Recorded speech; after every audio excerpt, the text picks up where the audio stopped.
올해 겨울은 유난히 늦게 찾아왔습니다. 마당의 흙냄새는 여전히 차가웠고 수선화의 싹도 아직 겨우 손가락만큼 올라와 있던 때였지요. 저는 매년 그때쯤이면 꼭 해오던 일이 있었습니다. 마른 낙엽을 걷어내고 오래된 장갑을 끼고 잡초를 뽑으며 하루를 시작하는 것. 그게 제 하루의 첫 일과였고 그 단조로움 속에서 마음이 참 편안했어요. 그날도 마찬가지였습니다. 아침 해가 벽을 타고 천천히 거실까지 들어오고 있을 무렵 제 휴대전화가 울렸습니다. 그 번호는 한눈에 알아봤습니다. 아들이었지요. 엄마, 나야. 그 목소리가 평소보다 조금 낮게 깔려 있었습니다. 단번에 느껴졌습니다. 뭔가 평소와 다르구나. 말의 속도가 느렸고 잠깐씩 말을 고르기도 했습니다.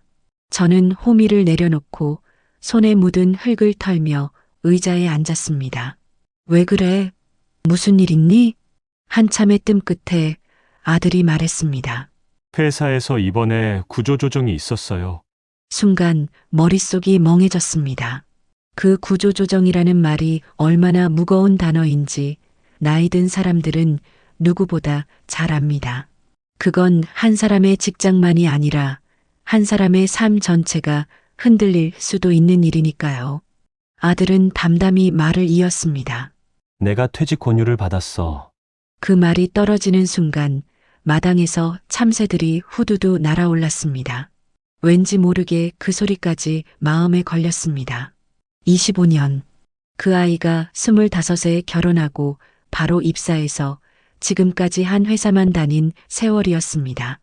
결혼 생활과 회사 생활을 동시에 시작해서 단 하루도 허투루 살지 않았던 아이였어요. 저는 잠시 말을 잃었습니다. 휴대전화를 쥔 손에 땀이 차올랐습니다. 그래서 이제 그만둬야 한단 거야? 아들이 한숨을 쉬며 말했지요.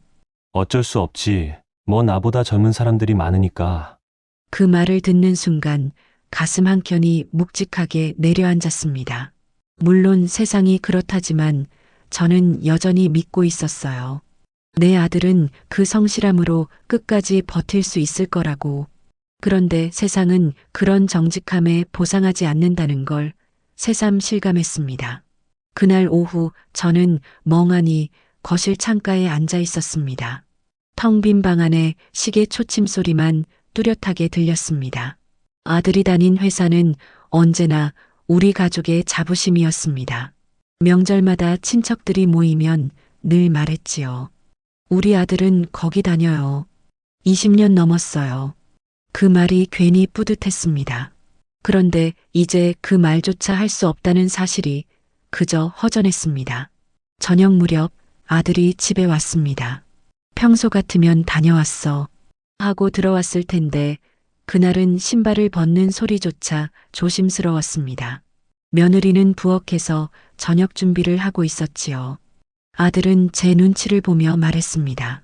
엄마, 아내한텐 아직 말 안 했어요. 저는 고개를 끄덕였습니다.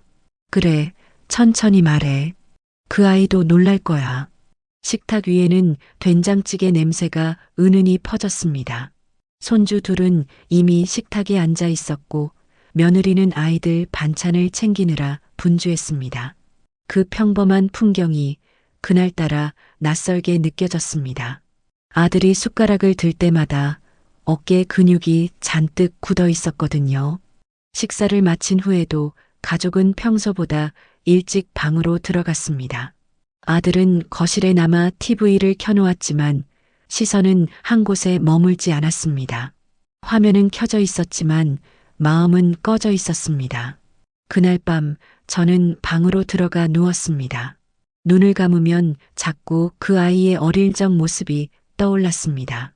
초등학교 때 장난꾸러기였던 아이가 새벽마다 학교 가기 전에 신발을 닦던 모습, 비 오는 날 젖은 운동화를 난로 앞에서 말리며 엄마 내일 또 체육해 하던 그 웃음, 그 모든 순간이 스쳐 지나가는데 이상하게 눈물이 났습니다.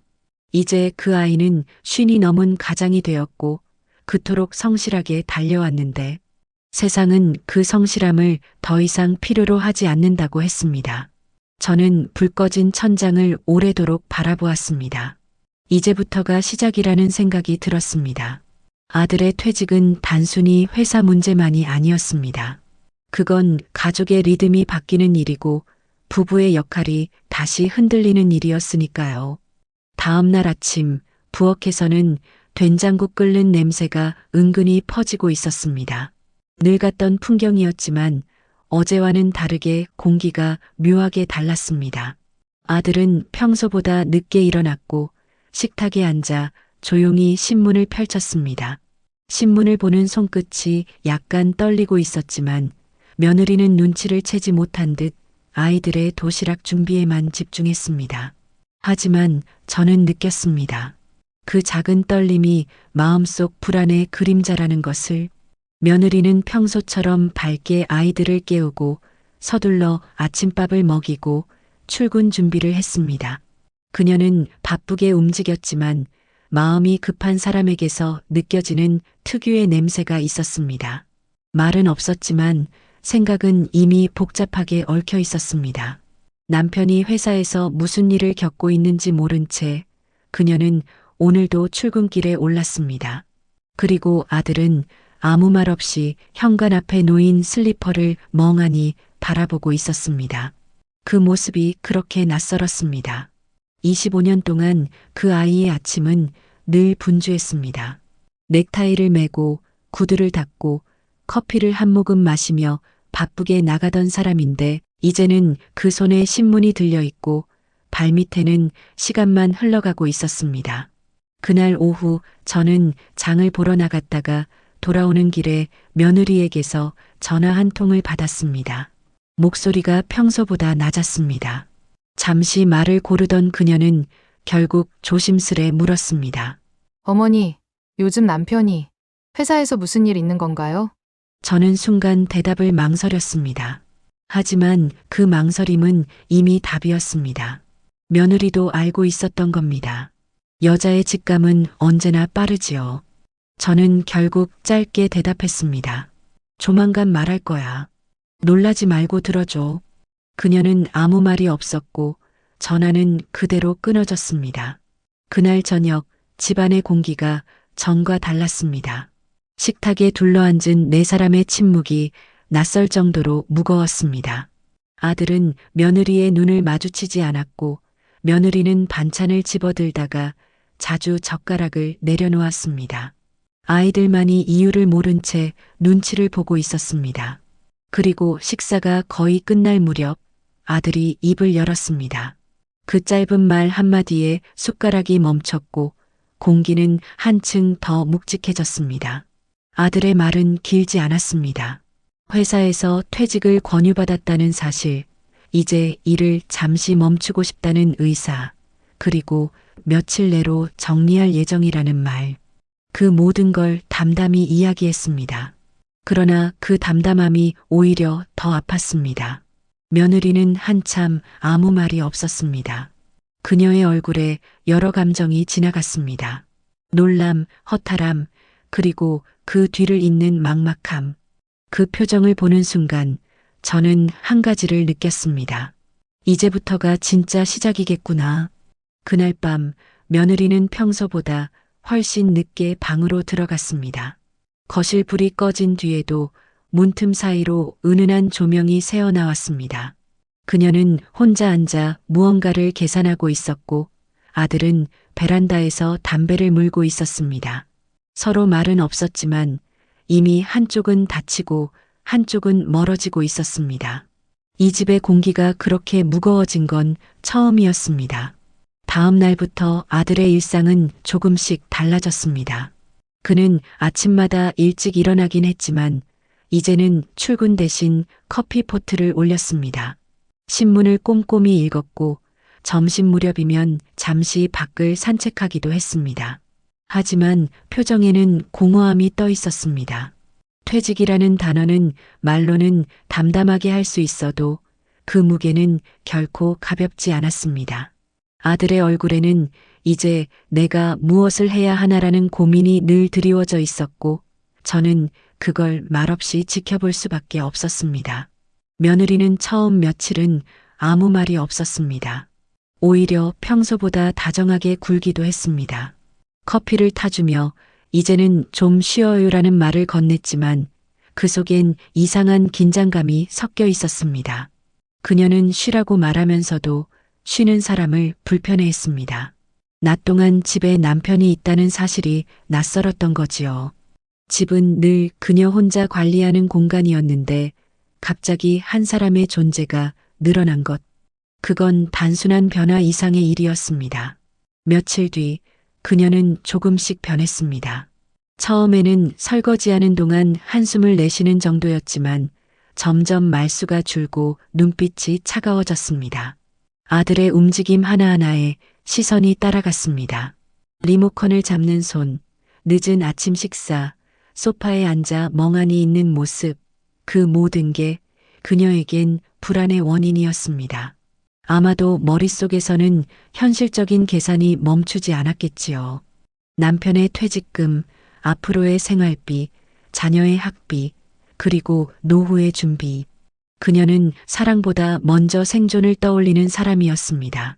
저는 그 모든 걸 조용히 지켜보았습니다. 중간에 끼어드는 건 현명하지 않다는 걸 알고 있었으니까요. 하지만 시어머니의 마음이란 게 그렇습니다. 모든 걸 알고 있으면서도 아무것도 할 수 없다는 게 제일 고통스러운 일이지요. 그날 이후로 저는 부엌의 의자에 앉아 그들의 대화를 듣는 버릇이 생겼습니다. 아들이 무슨 말을 하는지, 며느리가 어떤 톤으로 대답하는지, 그 목소리의 높낮이만으로도 오늘 하루의 분위기를 가늠할 수 있었습니다. 처음엔 대화가 짧고 평범했습니다. 하지만 점점 목소리가 딱딱해졌고 나중엔 식탁에 앉아도 서로 눈을 마주치지 않았습니다. 그럴 때마다 저는 일부러 말을 걸었습니다. 오늘 날씨가 좋네. 점심은 같이 먹을까? 그러면 둘 다 억지로 미소를 지으며 짧게 대답했습니다. 그러나 그 미소 뒤에 쌓이는 침묵은 점점 두꺼워졌습니다. 그렇게 하루 또 하루가 지나갔습니다. 아들의 표정에는 무기력함이 늘어갔고 며느리의 입가에는 불만이 조금씩 번졌습니다. 서로가 서로에게 말은 걸지 않았지만 말하지 않아도 알 수 있었습니다. 사람 사이의 공기가 싸늘해질 때는 말이 필요 없으니까요. 집안의 공기가 그렇게 식어가고 있었습니다. 저녁이면 아들은 방 안에 조용히 들어갔고 며느리는 부엌에 혼자 서 있었습니다. 그녀는 설거지를 하며 자꾸 창밖을 바라보았습니다. 무언가를 기다리는 듯한 눈빛이었지만 그 끝이 무엇인지는 저도 알 수 없었습니다. 저는 그 모습을 보며 문득 생각했습니다.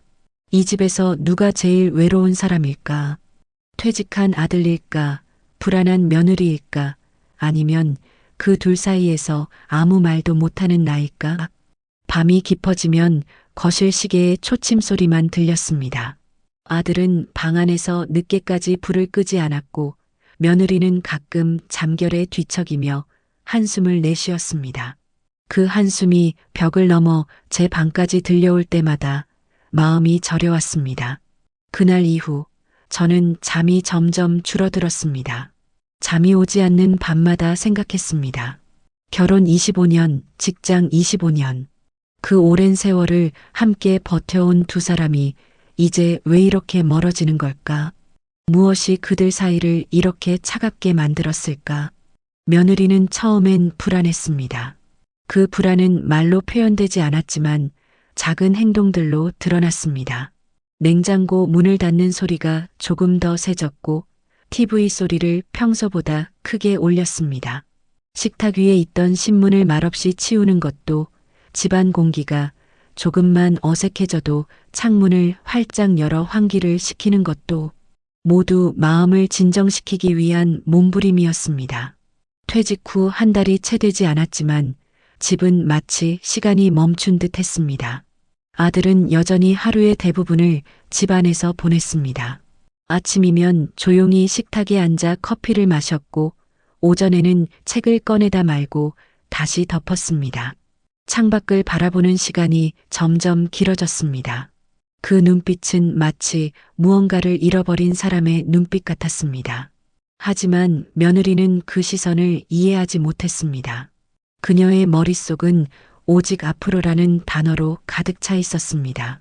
앞으로의 생활, 앞으로의 돈, 앞으로의 불안. 며느리는 집안의 살림을 줄이기 시작했습니다. 예전엔 주말마다 손주들을 데리고 외식하자고 했는데 이제는 꼭 집밥을 고집했습니다. 밖에서 먹으면 돈이 아깝잖아요. 그 한마디에 담긴 의미는 단순히 절약이 아니었습니다. 그녀의 마음속에서는 이미 위기라는 단어가 자라나고 있었습니다. 아들은 그런 변화 앞에서 아무 말이 없었습니다. 무엇을 해도 눈치가 보였을 겁니다. 그는 집안의 가장이었지만 어느 순간부터 가족의 중심이 아니라 구석에 놓인 존재처럼 느껴지고 있었습니다. 며느리의 발소리가 거실을 오갈 때마다 그는 숨을 죽였고 말 한마디 하기 전에도 머뭇거렸습니다. 그의 하루는 점점 짧아졌습니다. 아침이 시작되어도 의미가 없었고 밤이 와도 쉬는 기분이 들지 않았습니다. 며느리의 표정은 점점 굳어졌습니다. 그녀는 늘 바쁘게 움직였지만 그 움직임에는 여유가 없었습니다. 식탁에 앉아 밥을 먹을 때도 시선은 늘 계산기 위에 있는 사람처럼 멍하니 먼 곳을 바라보았습니다. 저는 그런 며느리를 볼 때마다 마음이 아팠습니다. 하지만 더 아픈 건 아들의 표정이었습니다. 그는 점점 말이 줄었고 눈빛에서 생기가 사라졌습니다. 퇴직 후 보름쯤 되었을 때 아들은 이따금 일자리를 알아보는 척했습니다. 컴퓨터를 켜두고 구인 공고를 찾아보았지만 손끝은 늘 멈칫했습니다. 그는 그럴 때마다 한참을 모니터만 바라보다 조용히 끄곤 했습니다. 그럴 때마다 며느리는 아무 말도 하지 않았지만 시선 하나로 충분했습니다. 그 시선에는 이제 뭔가 해야 하지 않겠냐는 의미가 들어 있었습니다. 그 말이 오가지 않아도 둘 사이에는 이미 벽이 생겨 있었습니다. 저녁이면 더 뚜렷했습니다. 식탁에 마주 앉은 두 사람의 사이엔 밥보다 무거운 침묵이 앉아 있었습니다. 손주들이 아빠, 오늘 뭐 했어요? 하고 묻는 순간 며느리의 눈빛이 날카로워졌습니다. 그 짧은 질문이 불씨가 되는 것처럼 공기가 팽팽하게 얼어붙었습니다. 아들은 대답 대신 숟가락을 내려놓았고 그제야 아이들도 조용해졌습니다. 그날 이후 며느리는 점점 날이 서기 시작했습니다. 목소리가 커지거나 화를 내는 건 아니었습니다. 오히려 차가운 태도로 아들의 하루를 점점 더 압박했습니다. 집안 청소를 하면서 일부러 큰 소리로 빗자루를 움직였고 식탁 위에 신문이나 컵이 놓여 있으면 금세 치워버렸습니다. 그 작은 행동 하나하나가 아들에게는 눈에 보이지 않는 압박이었습니다. 아들은 그런 행동에도 아무 반응을 보이지 않았습니다. 그저 조용히 자신만의 공간으로 물러났습니다. 방 안에 앉아 창밖을 보는 일이 많아졌고 그 시선은 점점 텅 비어갔습니다. 그가 무언가를 생각하는 듯 하다가도 이내 아무 생각이 없는 듯 멍하니 앉아 있는 모습을 보면 저는 가슴 한켠이 서늘해졌습니다. 그 표정은 마치 세상과의 연결이 하나씩 끊어지는 사람의 얼굴이었습니다. 며느리는 어느새 불안이 분노로 변해 있었습니다. 그 분노는 거칠지 않았지만 냉정했습니다. 그녀는 자주 정리라는 말을 했습니다. 이제 계획을 세워야 해요. 언제까지 이렇게 있을 수는 없잖아요. 그 말들은 모두 맞는 말이었지만 그 속엔 따뜻함이 없었습니다. 그녀는 현실을 이야기했지만 현실에 매몰된 사람이 되어 있었습니다. 아들은 그 말들에 아무 대꾸도 하지 않았습니다. 그는 그저 조용히 고개를 끄덕이거나 고개를 숙인 채 손가락으로 식탁 가장자리를 만지작거렸습니다. 그 손끝이 떨릴 때마다 저는 속으로 기도했습니다. 제발 이 아이가 더 무너지지 않게 해달라. 밤이면 방 안에서 낮은 숨소리가 들려왔습니다. 아들은 잠이 오지 않는 듯 자주 뒤척였습니다. 며느리는 그 옆에서 등을 돌리고 누워 있었고 그 둘 사이의 거리는 점점 넓어졌습니다. 침대 위에서도 마음은 서로 닿지 않았습니다. 아침이 되면 며느리는 평소보다 일찍 일어나 부엌으로 향했고 아들은 한참 뒤에야 거실로 나왔습니다. 두 사람의 하루는 같은 공간에서 시작하지만 서로의 존재를 피하는 듯 엇갈렸습니다. 며느리의 불안은 이제 분노로 완전히 굳어 있었습니다. 그녀는 퇴직금 이야기를 꺼냈고 그 돈으로 뭔가를 시작하자고 말했습니다. 하지만 아들은 대답하지 않았습니다. 그 침묵이 오히려 그녀의 분노를 키웠습니다. 그날 저녁 그녀는 식탁 위에 놓인 밥그릇을 한참 바라보다가 조용히 숟가락을 내려놓았습니다. 언제까지 이럴 거야? 그 한마디가 방 안 공기를 갈랐습니다. 아들은 아무 대답도 하지 않았습니다. 그저 고개를 숙인 채 천천히 자리에서 일어났습니다. 그의 뒷모습이 그렇게 작아 보인 적이 없었습니다. 그날 밤 그는 방 안에서 불을 끄지 않았습니다. 그 불빛이 문틈으로 새어나와 거실까지 닿을 때 저는 아무 말도 할 수 없었습니다. 그 불빛이 마치 그의 마지막 자존심 같아서 감히 꺼달라는 말을 할 수 없었습니다. 며느리는 그런 아들을 바라보며 더 이상 눈물을 보이지 않았습니다. 대신 그 차가운 침묵 속에서 스스로의 불안을 다잡으려 했습니다. 그러나 그 과정에서 그녀는 남편을 점점 잃어가고 있다는 사실을 몰랐습니다. 집안은 어느새 세 사람이 각자의 방에 머무는 공간이 되어 있었습니다. 식탁 위에는 말보다 긴 침묵이 앉아 있었고 서로의 시선은 더 이상 마주치지 않았습니다. 그 사이에서 저는 그저 그들을 바라보았습니다. 무너져가는 관계의 소리를 아주 가까이서 들으며도 아무것도 할 수 없었습니다. 그날은 하루 종일 비가 내렸습니다. 창문 유리에 빗방울이 맺혀 천천히 흘러내렸고 부엌 창가에 앉은 저는 그 물자국을 멍하니 바라보고 있었습니다. 비 오는 날이면 늘 그렇듯 집안의 공기는 눅눅했고 마음은 더 무거웠습니다. 아들은 그날도 방 안에 머물렀습니다. 신문은 펴놓았지만 눈으로만 훑을 뿐 글자는 머릿속으로 들어가지 않았습니다. 그의 앞에는 식지 않은 커피 한 잔이 놓여 있었고 그 옆에는 손도 대지 않은 빵이 있었습니다. 하루의 시작이 그렇게 무심히 흘러갔습니다. 문득 생각했습니다. 사람이 무너지는 건 큰일이 아니라 이렇게 사소한 날들의 반복일지도 모른다고. 며느리는 출근 준비를 하다 말고 거실에 멈춰 섰습니다. 아들의 방문이 닫혀 있는 걸 보고 한참을 서 있더군요.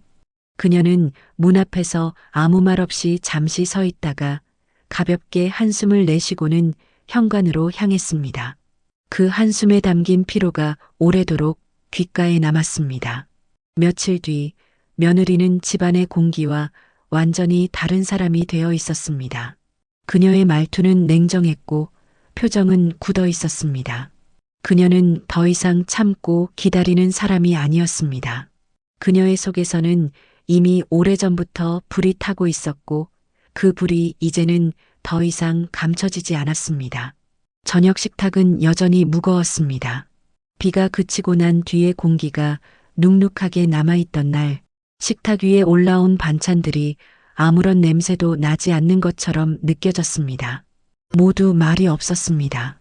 손주들이 젓가락을 들고도 아무 말이 없었고 그 침묵 속에서 유일하게 들리던 건 시계의 초침 소리뿐이었습니다. 그때 며느리가 천천히 숟가락을 내려놓았습니다. 그녀는 잠시 숨을 고르는 듯 하더니 낮은 목소리로 말을 꺼냈습니다. 이제 좀 그만 쉬어야 하지 않겠어요? 그 말은 마치 오랫동안 쌓여있던 무언가가 터져나오는 신호처럼 들렸습니다. 아들은 아무 대답이 없었습니다.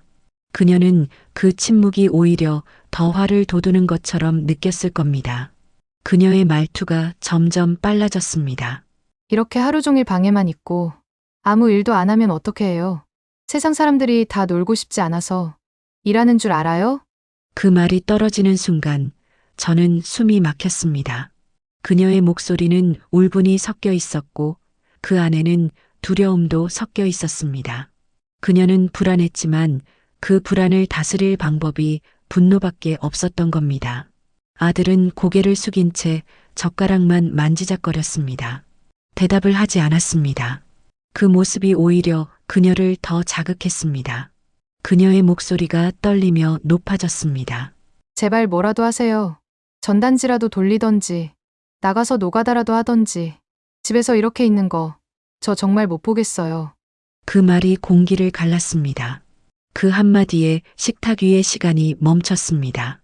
아이는 숨을 삼켰고 저는 순간 손에 들고 있던 숟가락을 떨어뜨렸습니다. 그 금속이 바닥에 부딪히는 소리가 이상하리만큼 크게 들렸습니다. 그동안 눌러왔던 제 마음이 그 자리에서 터졌습니다. 그게 할 소리니? 25년을 버텨온 사람이야. 하루라도 쉬면 안 되니? 그렇게 함부로 말하는 거 아니야. 목소리가 떨렸습니다. 말을 내뱉는 순간 제 자신이 놀랄 만큼 단호했습니다. 며느리는 고개를 번쩍 들었습니다. 그녀의 눈에는 억눌린 감정이 터져 나왔습니다. 어머니는 몰라서 그러시죠. 요즘 세상에 일 없으면 어떻게 되는지 아세요? 지금이라도 뭐라도 해야 해요.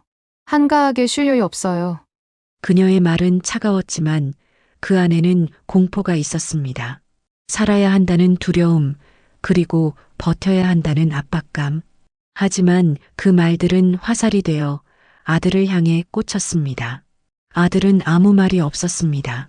그저 손을 내려놓고 고개를 들었습니다. 그 눈빛엔 분노도 슬픔도 없었습니다. 그저 텅 빈 공기만이 있었습니다. 그 표정 하나로 저는 그가 이미 한계에 다다랐다는 걸 알 수 있었습니다. 며느리는 여전히 말을 이어가려 했지만 아들은 자리에서 천천히 일어났습니다. 그는 잠시 식탁 옆에 서 있다가 아무 말 없이 겉옷을 들었습니다. 신발장 앞에서 신발을 신는 동안에도 아무 말이 없었고 며느리는 그 모습을 멍하니 바라보았습니다. 그 침묵 속에서 들린 건 신발끈을 묶는 작은 마찰음뿐이었습니다. 어디 가니? 제 입에서 그 말이 흘러나왔습니다. 그러나 아들은 고개를 돌리지 않았습니다. 그저 현관문을 열고 바깥 공기를 맞으며 나갔습니다. 문이 닫히는 소리가 유난히 무겁게 울렸습니다. 그 소리는 단순히 문이 닫힌 소리가 아니었습니다. 가정이라는 울타리의 경계가 깨지는 소리였습니다. 그날 밤 저는 잠을 이루지 못했습니다. 집안은 고요했지만 그 고요 속에는 수많은 소리가 숨어 있었습니다.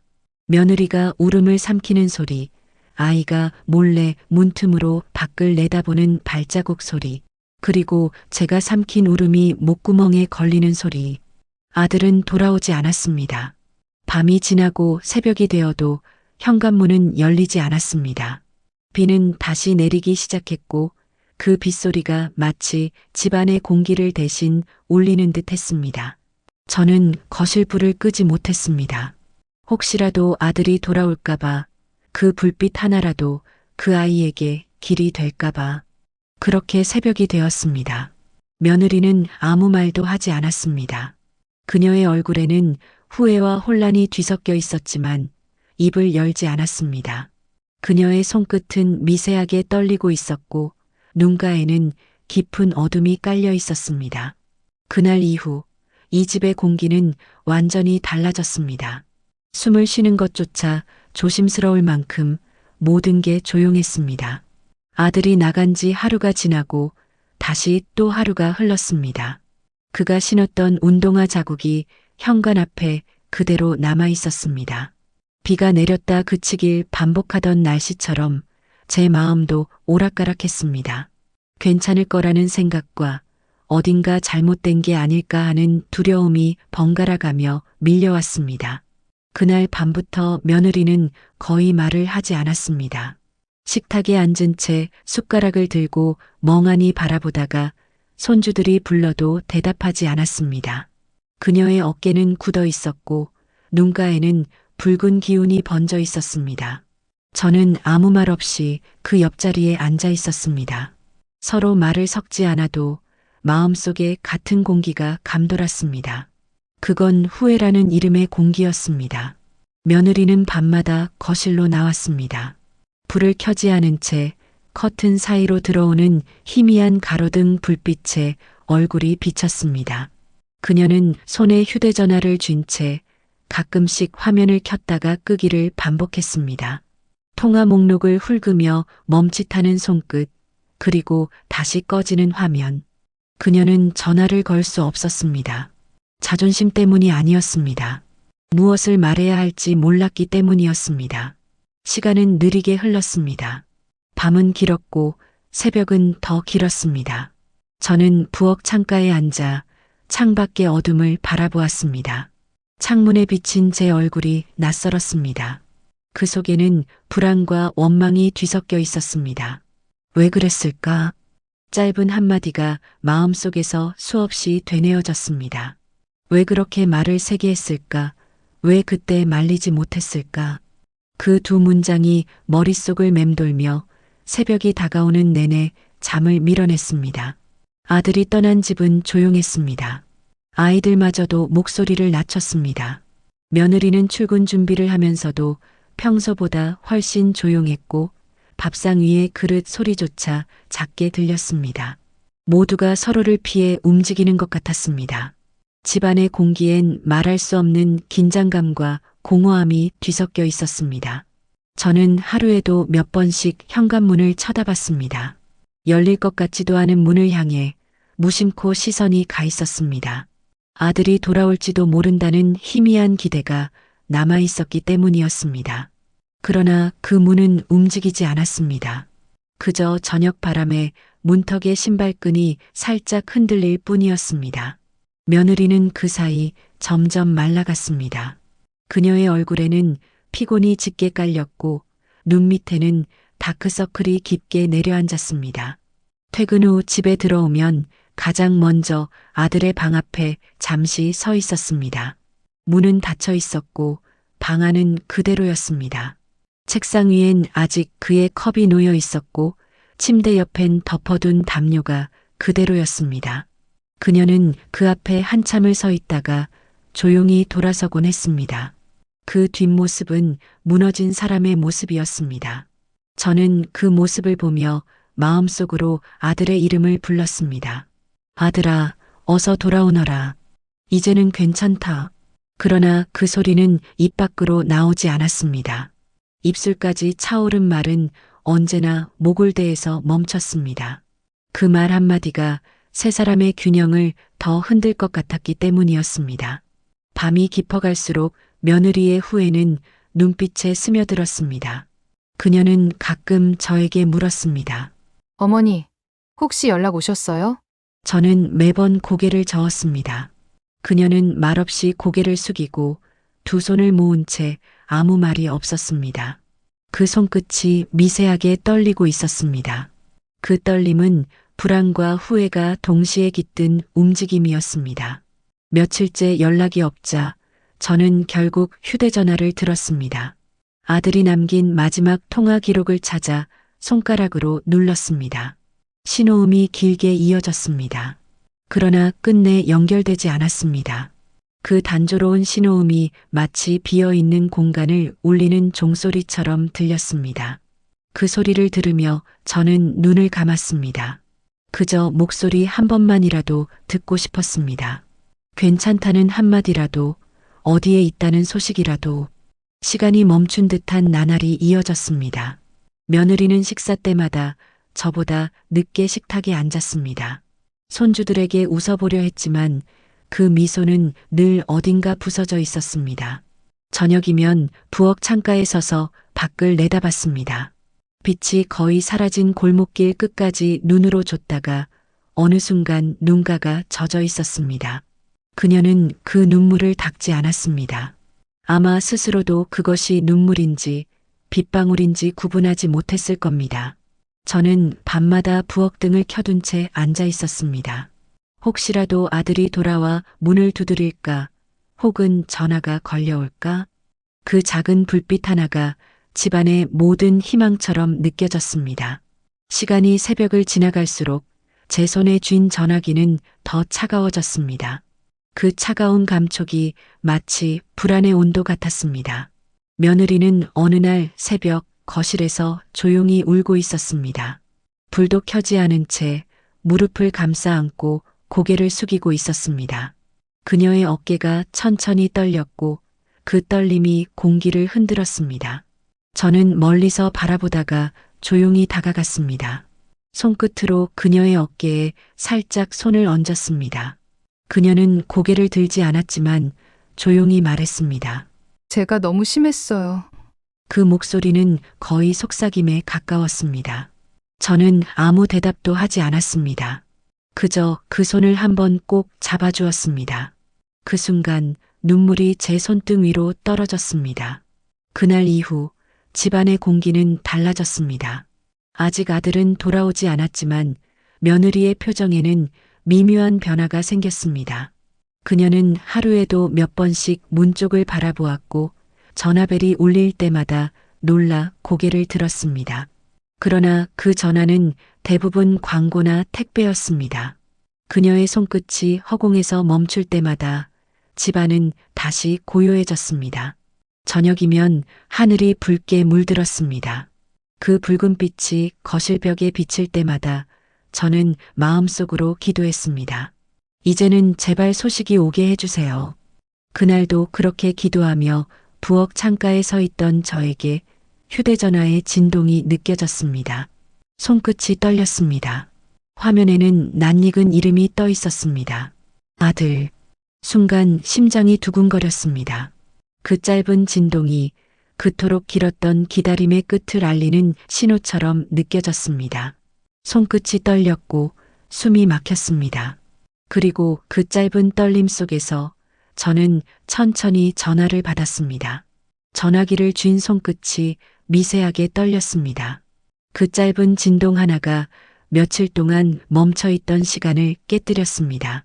손바닥이 금세 젖어들었고 심장이 천천히 그러나 크게 뛰기 시작했습니다. 귀에 닿는 신호음이 길게 이어지다가 낮고 쉰 목소리가 들렸습니다. 엄마, 나야. 그 한마디에 그동안 눌러왔던 감정이 목구멍까지 차올랐습니다. 저는 겨우 숨을 고르며 물었습니다. 어디 있니? 짧은 침묵이 흘렀습니다. 그리고 들려온 목소리는 낯설 만큼 힘이 없었습니다. 그냥 찜질방에서 며칠 지냈어요. 그 말이 귓속을 울릴 때 눈앞이 잠시 흐려졌습니다. 찜질방, 그 단어 하나에 수많은 장면이 스쳐갔습니다. 좁은 사물함, 수건 냄새, 구겨진 잠자리표. 그곳에서 아들이 며칠을 지냈다는 사실이 마음을 파고들었습니다. 저는 그 자리에서 자리도 잡지 못하고 외투를 걸쳤습니다.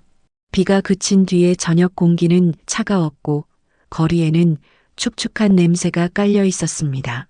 차창 밖으로 스쳐 지나가는 불빛들이 유난히도 흐려 보였습니다. 만남의 장소로 향하는 내내 손끝이 식어갔습니다. 그곳은 오래된 찜질방 근처의 작은 공원 벤치였습니다. 가로등 불빛 아래 한쪽 구석에 앉아 있는 사람이 보였습니다. 낯익은 어깨선이었지만 그 모습이 어쩐지 작아 보였습니다.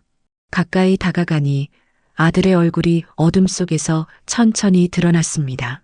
수염이 덥수룩하게 자라 있었고 눈가에는 피로가 깊게 배어 있었습니다. 그동안 얼마나 지쳐 있었는지 굳이 말하지 않아도 알 수 있었습니다. 그는 미안한 듯 눈을 피했습니다.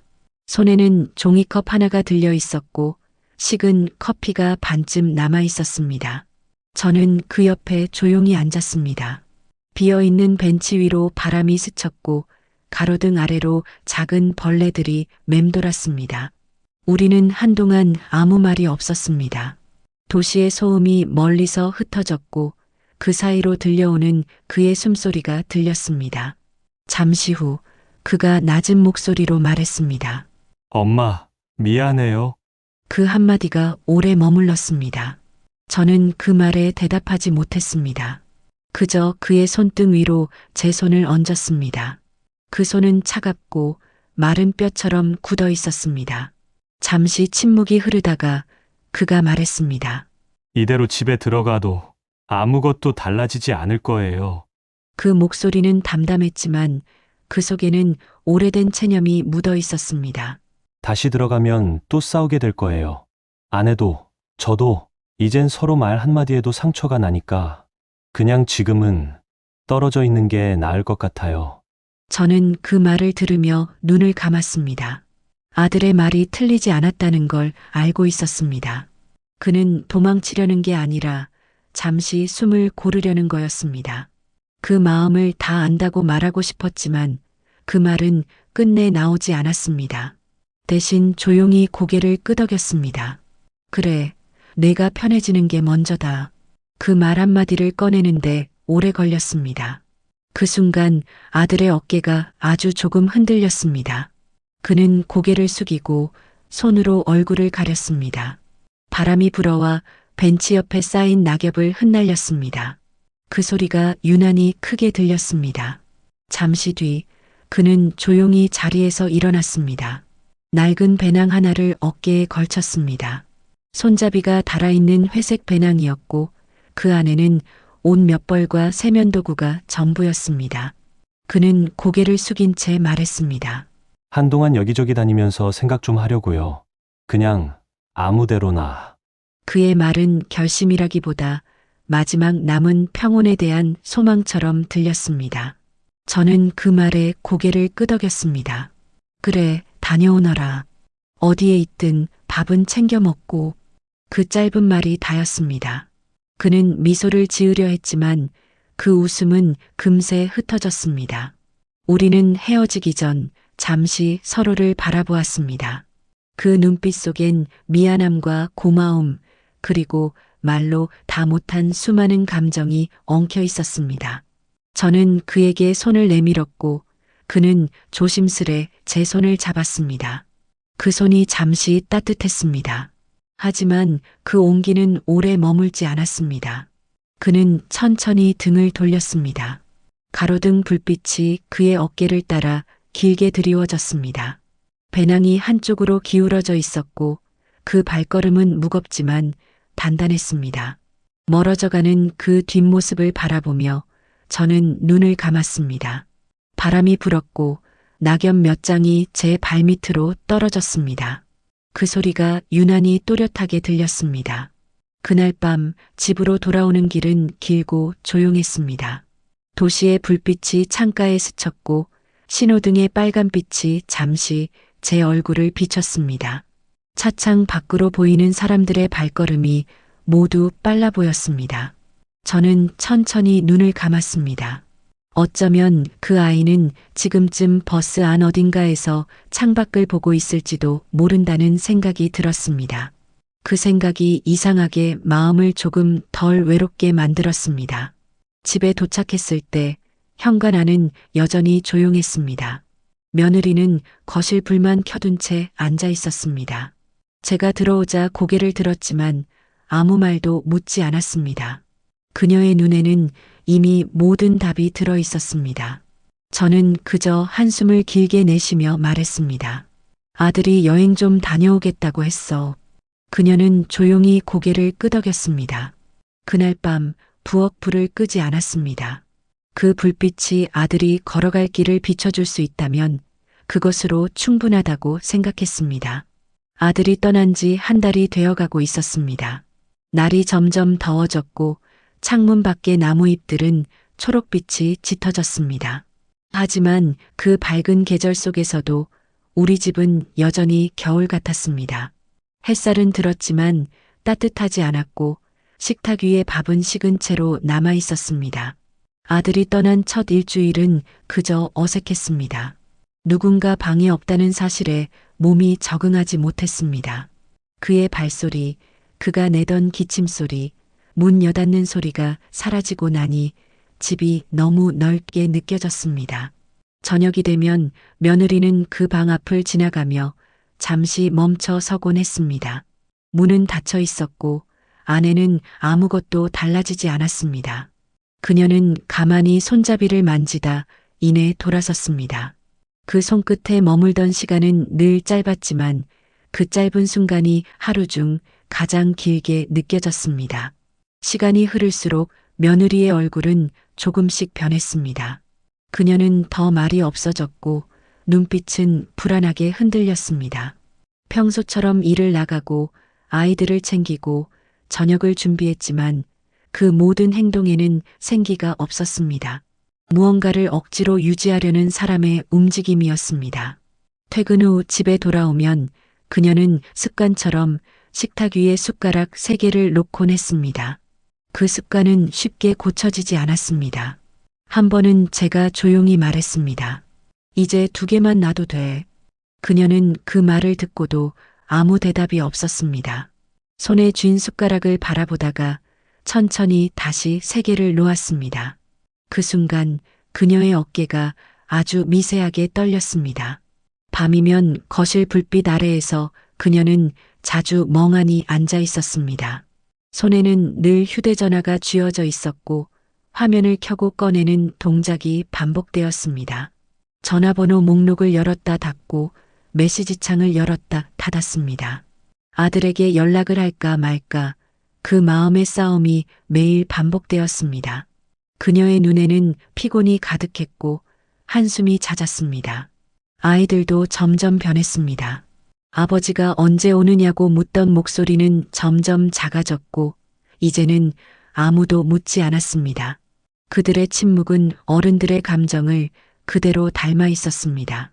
며느리는 아이들이 잠든 밤이면 몰래 울곤 했습니다. 그 울음은 소리가 없었지만 벽을 타고 제 방까지 스며들었습니다. 저는 그 울음을 들으며 눈을 감았습니다. 위로의 말이 떠오르지 않았습니다. 말보다 조용한 공감이 필요한 시기였으니까요. 한 달이 지나갈 무렵 며느리의 눈빛은 어느새 다르게 변해 있었습니다. 처음에 분노와 불안이 빠져나가고 그 자리를 후회가 채웠습니다. 그녀는 더 이상 스스로를 변명하지 않았습니다. 퇴근 후엔 종종 제 방 앞에 와 조용히 앉아 있곤 했습니다. 아무 말 없이 그저 손끝으로 옷자락을 만지작거리며 시간을 흘려보냈습니다. 어느 날 저녁 그녀가 부엌 창가에 서 있었습니다. 노을빛이 얼굴을 스치고 지나가며 눈가의 주름과 그 안쪽의 어둠을 비췄습니다. 그녀는 작게 중얼거렸습니다. 어머니, 그 사람 지금 어디에 있을까요? 그 말이 공기 속에서 오래 머물렀습니다. 저는 대답하지 못했습니다. 그저 그녀의 옆에 서서 노을이 사라지는 방향을 바라보았습니다. 그 붉은 빛이 완전히 사라질 때까지 우리는 아무 말도 하지 않았습니다. 며느리는 그날 밤 조용히 전화기를 들었습니다. 오래 주저하던 끝에 메시지창을 열었습니다. 손끝이 몇 번을 망설이다가 결국 통화 버튼을 눌렀습니다. 신호음이 2번 울렸습니다. 그 사이 그녀의 손끝이 하얗게 굳어 있었습니다. 여보, 어디 있어요? 그녀의 목소리는 낮았고 조심스러웠습니다. 긴 정적이 흐른 뒤 아주 멀리서 들려오는 목소리가 있었습니다. 괜찮아. 그냥 잠시 여행 중이에요. 그 짧은 대답이 전부였습니다. 그러나 그 한마디로도 그녀의 어깨에서 긴장이 풀렸습니다. 눈물이 뺨을 타고 천천히 흘러내렸습니다. 그녀는 아무 말도 하지 못한 채 전화를 쥔 손으로 입을 가렸습니다. 숨소리가 고르지 않았고 그 소리가 방 안 공기를 흔들었습니다. 저는 그 모습을 멀리서 바라봤습니다. 그녀의 눈가에 맺힌 눈물이 빛에 반사되어 반짝였습니다. 그것은 슬픔이 아니라 안도에 가까운 빛이었습니다. 그날 밤 며느리는 오랜만에 밥을 조금 먹었습니다. 국을 떠먹으며 천천히 울었고 울면서도 미소를 지었습니다. 그 미소는 오래 묵은 후회의 끝에서 비로소 피어난 작은 용서 같았습니다. 저는 조용히 그녀 옆에서 밥그릇을 덮으며 말했습니다. 이제 잘 될 거야. 그녀는 고개를 숙였지만 이번에는 아무 대답을 하지 않았습니다. 그저 손끝으로 눈물을 닦았습니다. 그녀의 어깨가 아주 천천히 그러나 분명히 풀어지는 것이 보였습니다. 그날 이후 집안의 공기가 조금씩 변했습니다. 여전히 조용했지만 그 조용함이 더 이상 버티는 침묵이 아니었습니다. 이제는 기다림의 침묵이었습니다. 며느리는 매일 아침 창문을 열며 바람을 맞았습니다. 그 바람이 어디선가 아들의 소식을 데려올 것처럼 느껴졌습니다. 그리고 저는 마음속으로 다시 한번 기도했습니다. 이제는 서로의 마음이 닿게 해주세요. 며느리가 전화를 끊은 다음 날 아침, 저는 그 아이가 한참 동안 휴대전화를 바라보는 걸 봤습니다. 그녀의 눈빛은 여전히 불안했지만 어딘가 결심이 서 있는 듯 했습니다. 저는 묻지 않았습니다. 그저 조용히 그녀의 옆에 앉았습니다. 그리고 그날 저녁 저는 제 손으로 아들에게 전화를 걸었습니다. 신호음이 몇 번 울리고 익숙한 목소리가 들렸습니다. 엄마, 그 목소리는 한결 편안해져 있었습니다. 저는 천천히 물었습니다. 지금은 어디 있니? 잠시의 침묵 뒤 그의 대답이 들렸습니다. 바닷가 근처에요. 조용하고 좋아요.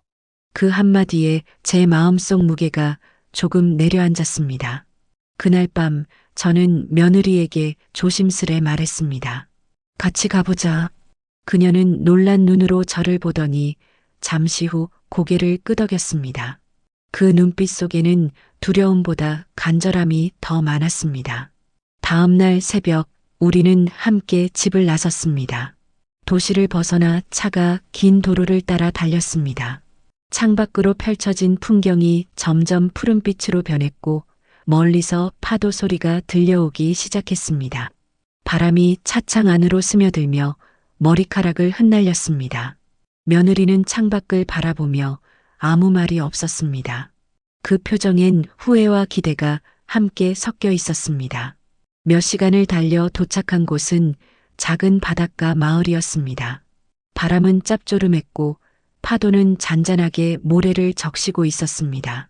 숙소 근처의 작은 찻집에서 아들이 일시적으로 머문다는 이야기를 들었습니다. 그곳으로 가는 길 내내 며느리의 손은 가볍게 떨리고 있었습니다. 그를 만난 건 오후 햇살이 길게 드리워질 무렵이었습니다. 해변가 벤치에 앉아있던 아들은 이전보다 수척했지만 얼굴빛은 한결 부드러워 보였습니다. 그는 우리가 다가오자 자리에서 일어났습니다. 짧은 순간 바람이 불어 세 사람의 머리카락이 함께 흩날렸습니다. 며느리는 잠시 망설이다가 그의 앞에 섰습니다. 그녀의 눈가가 금세 젖었습니다. 입술을 달싹였지만 처음엔 말이 나오지 않았습니다. 그녀는 결국 고개를 숙이며 조용히 말했습니다. 당신에게 너무 심했어요. 그땐 마음이 좁아서 당신이 얼마나 힘들었는지 몰랐어요. 그 목소리는 바람에 실려 천천히 퍼졌습니다. 아들은 말없이 그녀를 바라봤습니다. 그 눈빛에는 원망도 분노도 없었습니다. 그저 오랜 시간 기다려온 이해의 기색이 담겨 있었습니다. 그는 천천히 손을 내밀었습니다. 그 손이 며느리의 손을 감쌌을 때 바닷바람이 한결 부드러워졌습니다. 두 사람의 어깨가 조금씩 가까워졌고 그 틈에 햇살이 내려앉았습니다. 저는 멀리서 그 모습을 지켜봤습니다. 두 사람의 그림자가 모래 위에서 하나로 겹쳐지는 것을 보며 가슴 깊은 곳에서 오래된 응어리가 풀리는 듯 했습니다. 그동안 얼마나 많은 오해와 고집이 그들을 갈라놓았는지 이제서야 다 이해가 되는 것 같았습니다. 파도가 밀려와 두 사람의 발끝을 적셨습니다. 그들은 그 자리에서 한동안 아무 말 없이 바다를 바라봤습니다. 그 침묵은 예전과 달랐습니다. 이제는 싸늘한 침묵이 아니라 서로의 온기를 인정하는 평화로운 고요였습니다. 이제 집으로 돌아가자. 제가 그렇게 말하자 아들은 천천히 고개를 끄덕였습니다. 며느리의 눈에는 여전히 눈물이 맺혀 있었지만 이번엔 그 눈물이 미소와 함께 섞여 있었습니다. 그 미소는 오래된 어둠 속에서 비로소 찾아온 새벽빛 같았습니다. 돌아오는 길 차 안에는 음악도 대화도 없었습니다. 하지만 공기는 다르게 느껴졌습니다. 창밖의 풍경이 부드럽게 스쳐 지나가며 저마다의 기억을 씻어내는 듯 했습니다. 며느리는 아들의 어깨에 살짝 기대었습니다. 그의 손이 조용히 그녀의 손을 덮었습니다. 그 순간 차 안의 공기가 따뜻하게 변했습니다. 집에 도착했을 때 문 앞에 걸린 바람종이 잔잔히 울렸습니다. 그 소리가 마치 오래된 집이 잘 돌아왔다고 인사하는 듯 했습니다. 아들은 문을 열고 들어서며 천천히 숨을 내쉬었습니다. 그 숨결 속에는 지난 한 달의 무게가 담겨 있었지만 동시에 새로운 시작의 기운도 함께 있었습니다. 며느리는 식탁 위에 3개의 숟가락을 바라보다가 이번엔 조용히 웃으며 말했습니다. 이제 정말 셋이네요. 그 목소리는 낮고 부드러웠습니다. 저는 그 말을 듣고 천천히 고개를 끄덕였습니다. 그 순간 마음속 깊이 묵혀있던 걱정과 긴장이 모두 녹아내렸습니다. 그날 저녁 식탁 위에는 오랜만에 온기가 돌았습니다. 국에서 김이 피어오르고 젓가락 부딪히는 소리가 들렸습니다. 그 소리 하나하나가 평범했지만 그 평범함이 얼마나 소중한지 새삼 깨달았습니다. 저는 조용히 속으로 중얼거렸습니다. 이제야 진짜 집으로 돌아왔구나. 아들이 집으로 돌아온 지 일주일이 지났습니다. 그동안 집안은 오랜만에 따뜻한 기운으로 채워져 있었습니다. 새벽마다 들리던 조용한 발소리, 주방에서 끓는 물의 소리, 그 모든 게 다시 제자리를 찾은 듯 했습니다. 아침이면 아들은 일찍 일어나 거실 창문을 열었습니다. 차가운 공기가 밀려들며 커튼이 천천히 흔들렸습니다. 그는 창밖을 한참 동안 바라보다가 천천히 커피를 내렸습니다. 그 향이 부엌까지 스며들면 며느리는 조용히 식탁에 앉았습니다. 두 사람은 말을 많이 하지 않았지만 그 고요함 속에 어색함은 없었습니다. 그건 오랜만에 찾아온 평화였습니다. 저는 그들의 모습을 보며 안도의 숨을 내쉬곤 했습니다. 이제는 서로가 조심스레 마음을 건드리지 않으려는 듯 한 걸음 물러선 거리에서 서로를 이해하려고 노력하는 게 보였습니다. 말 한마디 없이 밥을 먹는 시간에도 따뜻함이 있었고 그 밥상 위엔 묵은 감정 대신 다정한 온기가 자리 잡았습니다. 아들은 며칠째 방 안에 놓인 노트북 앞에 앉아 있었습니다. 가끔 고개를 숙여 메모를 하고 손끝으로 무언가를 계산했습니다. 한때 지쳐있던 얼굴에 조금씩 생기가 돌기 시작했습니다. 저는 그 모습을 멀리서 지켜보며 그가 다시 일어서려는 마음을 품었다는 걸 느낄 수 있었습니다. 어느 날 저녁 아들은 식탁에 앉아 조용히 말을 꺼냈습니다. 이제 다시 해보려 합니다. 그 말은 짧았지만 그 속에 담긴 결심은 분명했습니다. 그는 오래 망설인 듯 했지만 눈빛만큼은 단단했습니다.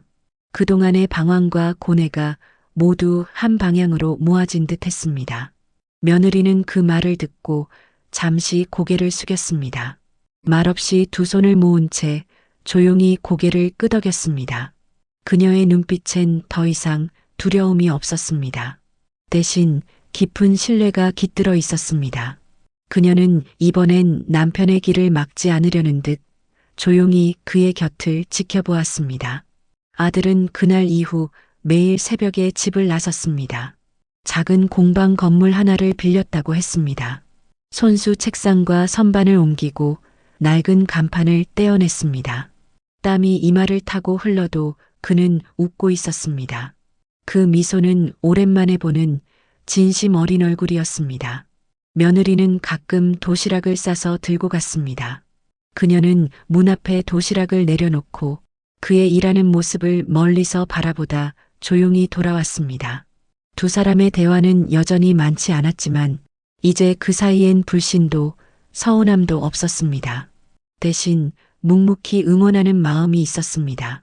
저녁 무렵 저는 가끔 공방 앞을 지나가 보았습니다. 창문 너머로 보이는 아들의 뒷모습은 단단했습니다. 낡은 목재를 다듬는 손길이 조심스럽고 그 속엔 오랜 세월 쌓인 성실함이 그대로 묻어 있었습니다. 그가 다시 일어선다는 게 이렇게 든든할 줄은 몰랐습니다. 집으로 돌아오는 길에 바람이 불었습니다.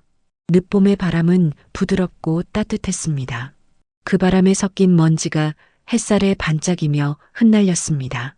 그걸 바라보며 문득 이런 생각이 들었습니다. 사람의 인생도 이 바람 같구나. 잠시 멈추고 다시 불어올 때 비로소 방향을 찾는구나. 그날 밤 식탁 위에는 3개의 숟가락이 다시 놓였습니다. 그 3개의 자리에는 이제 침묵 대신 웃음이 있었습니다. 국물 위로 떠오르는 김 사이로 가족의 온기가 피어올랐습니다. 며느리는 조용히 아들의 그릇에 반찬을 덜어주었고 아들은 고개를 숙이며 감사하다는 눈빛을 보냈습니다. 저는 그 모습을 바라보다가 오랫동안 제 마음속에 머물렀던 무거운 돌덩이가 천천히 녹아내리는 걸 느꼈습니다. 이제야 비로소 모든 것이 제자리를 찾은 듯 했습니다. 창밖에서는 밤바람이 부드럽게 불었습니다. 그 바람이 커튼을 살짝 밀고 들어와 식탁 위 불빛을 흔들었습니다. 그 불빛이 3사람의 얼굴을 비추며 다시 시작된 하루의 따뜻한 끝을 알려주고 있었습니다. 저는 조용히 속삭였습니다. 그래, 이게 인생이지. 버텨내고 용서하고 다시 일어서는 것. 그리고 그날 밤 집안에는 오랜만에 평화로운 숨소리만이 들려왔습니다. 아들의 공방이 문을 연 지 1달이 되어가고 있었습니다. 새로 칠한 간판에는 작은 글씨로 서진공예라는 이름이 적혀 있었습니다. 그 글씨는 아직 완벽하지 않았지만 아들의 손길이 그대로 묻어 있었습니다. 그는 매일 새벽부터 저녁까지 나무를 다듬고 작은 물건들을 만들었습니다. 처음엔 주문이 거의 없었습니다. 그럼에도 그는 포기하지 않았습니다. 손끝은 거칠어졌고 손바닥에는 굳은 살이 잡혔지만 표정은 예전보다 밝았습니다. 며느리는 저녁마다 도시락을 들고 공방을 찾았습니다. 그녀는 아들이 일하는 모습을 멀리서 지켜보다가 조용히 다가가 밥을 내려놓았습니다. 둘 사이에는 아직 조금의 어색함이 남아 있었지만 그 어색함마저도 이제는 서로에게 익숙한 평화의 형태였습니다. 어느 날 공방 안에는 노을빛이 가득 들어왔습니다. 창문 틈으로 붉은 빛이 나무결 위를 스치며 반짝였습니다. 그때 며느리가 천천히 아들 옆으로 다가갔습니다. 그녀는 잠시 손끝을 모았다가 조심스럽게 말을 꺼냈습니다. 사업이 잘 되지 않아도 괜찮아요. 그 말은 아주 조용했지만 그 속엔 단단한 울림이 있었습니다. 당신이 다시 일어서서 무언가를 하려는 그 마음만으로도 저는 충분히 고마워요. 아들은 놀란 듯 그녀를 바라보았습니다. 그 눈빛에는 이전과는 다른 온기가 담겨 있었습니다. 그는 천천히 고개를 숙이며 말했다. 고마워. 이제는 나도 너를 이해할 수 있을 것 같아. 그 짧은 대답이 전부였습니다. 그러나 그 한마디로 2사람 사이의 긴 벽이 완전히 무너졌습니다. 노을이 점점 사그라들며 공방 안의 색이 따뜻한 회색으로 변했습니다. 2사람은 창가 옆에 나란히 앉았습니다. 아들은 자신이 만든 작은 나무 조각 하나를 꺼내 며느리 손에 쥐어주었습니다. 작은 새 모양의 장식이었습니다. 며느리는 그것을 바라보며 미소를 지었습니다. 그 미소는 오랜 시간 동안 눌러왔던 후회와 눈물이 모두 씻겨 내려간 듯 맑았습니다. 그날 밤 집으로 돌아온 2사람은 함께 저녁을 준비했습니다. 부엌에는 도마 위에 부딪히는 칼소리와 국이 끓는 소리가 섞였습니다. 서로의 손이 부딪히면 짧게 눈이 마주쳤고 그때마다 둘 다 미소를 지었습니다. 그 미소 속엔 고마움, 미안함, 그리고 다시 함께 살아가겠다는 다짐이 담겨 있었습니다. 식탁 위에는 3개의 그릇이 올려졌습니다. 아들은 국을 덜어주며 조용히 말했습니다. 이제는 내가 가족을 위해 다시 시작한다는 게 두렵지 않아요. 며느리는 고개를 들어 그의 얼굴을 바라보았습니다. 그 눈빛엔 확신이 담겨 있었고 그녀는 천천히 고개를 끄덕였습니다. 그 순간 불빛이 그들의 얼굴 위로 따뜻하게 내려앉았습니다. 저는 그 모습을 조용히 바라봤습니다. 그들이 나누는 눈빛 속에는 말보다 깊은 이해가 있었습니다. 서로를 탓하던 시간이 끝나고 이제는 서로를 믿는 시간이 시작된 것입니다. 식사가 끝난 뒤 며느리는 아들의 손을 살짝 잡았습니다. 그 손은 여전히 거칠었지만 따뜻했습니다. 그녀는 작은 목소리로 말했습니다. 이제 우리 조금씩 천천히 가요. 실패해도 다시 해요. 그 말이 끝나자 공방에서 들고 온 나무 냄새가 방 안에 은은히 퍼졌습니다. 그 향은 마치 새 출발의 냄새 같았습니다. 그날 밤 집안의 불이 하나둘 꺼졌습니다. 창문 밖에는 초승달이 떠 있었고 바람이 커튼을 가볍게 흔들었습니다. 그 바람 속에는 오래된 슬픔 대신 새로운 평온이 스며 있었습니다. 저는 천천히 눈을 감았습니다. 이제 정말 괜찮겠구나. 그 생각이 마음 깊은 곳에서 조용히 피어올랐습니다. 둘은 가끔씩 공방 문을 닫고 함께 산책을 나갔습니다. 햇살 아래에서 나란히 걷는 그들의 뒷모습은 참으로 평화로웠습니다. 말이 없어도 마음이 닿는다는 게 이런 모습이겠지요. 저는 멀리서 그 모습을 바라보며 문득 눈시울이 뜨거워졌습니다. 저녁이 되면 아들은 언제나 먼저 제 방문을 두드렸습니다. 어머니, 오늘은 일찍 쉬세요. 그 말이 들릴 때마다 마음 한켠이 따뜻해졌습니다. 그토록 지쳐있던 아이가 다시 사람 냄새나는 말을 건네는 걸 듣는 건 세상 어떤 위로보다 값진 일이었습니다. 며느리도 달라졌습니다. 예전엔 늘 바쁘고 날카롭던 눈빛이 이제는 부드러워졌습니다. 그녀는 종종 제게 작은 선물을 건네며 웃곤 했습니다. 어머니, 이거 공방에서 만든 거예요. 그 말이 참 고마웠습니다. 이제는 서로의 삶이 다시 이어졌다는 걸 느낄 수 있었습니다. 밤이 깊어지면 창문 밖으로 바람이 불었습니다. 그 바람은 예전보다 한결 부드러웠습니다. 집안에는 조용한 숨소리와 따뜻한 공기만이 남았습니다. 저는 천천히 등을 기대고 눈을 감았습니다. 이 모든 시간이 지나고 나니 결국 남는 건 돈도 명예도 아닌 사람이었습니다. 서로의 상처를 이해하고 다투고 용서하고 다시 웃을 수 있는 것. 그것이 가족의 힘이라는 걸 새삼 깨달았습니다. 아침이면 커튼 사이로 빛이 들어옵니다. 저는 그 빛을 바라보며 미소를 짓습니다. 오늘도 아들은 일을 나설 것이고 며느리는 도시락을 준비하겠지요. 그리고 저녁이면 다시 세 사람의 밥상이 차려질 것입니다. 그 평범한 하루의 반복이 이 집의 가장 큰 행복이 되었습니다. 저는 조용히 속으로 중얼거렸습니다. 그래, 이렇게 다시 시작하는 거야. 사는 건 언제나 고단하지만 결국 사람 덕에 버티는 거니까. 창밖에서 봄바람이 불어왔습니다. 매화 꽃잎 하나가 살짝 날아와 창턱 위에 내려앉았습니다. 그 작고 하얀 꽃잎이 마치 새로운 계절의 약속처럼 느껴졌습니다. 그날 저는 처음으로 마음속 깊이 평화를 느꼈습니다. 그리고 아주 오랜만에 참 다정한 미소가 저절로 피어올랐습니다.